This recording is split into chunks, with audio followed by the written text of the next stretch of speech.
Jūsų vyriausybėje buvo asmenų, kuriem buvo susijęs su dideliais tyrimais. Pone Navickienė, pavyzdžiui, skrido lėktuvu į Dubajų, nežinia už kieno pinigus. Čekučiuose besimaudę žmonės grąžino pinigus.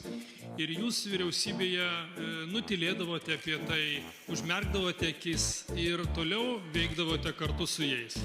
Šitas klausimas, kurį jūs pristatote, akivaizdžiai nėra susijęs su FTECu. Jis yra akivaizdžiai susijęs su LRT taryba, nes jūs norit, kad būtų pašalintas žmogus iš FTECo ir automatiškai jam galiotų tas pats ir jis būtų šalinamas iš LRT tarybos. Klausimas mano toksai. LRT tik gavo VMI sprendimą apie tai, kad buvo netinkamai paskaičiuoti mokesčiai dėl elektromobilių ir neteisėtai buvo gauta nauda iš valstybės biudžeto automobiliams, elektromobiliams. Prašau pasakyti, ar jūs vienodai vertinate ir ateisite irgi teikti tokią Jūs esate teisininkas, jeigu aš neklystu, ir pagal išsilavinimą, ir pagal savo profesinę patirtį.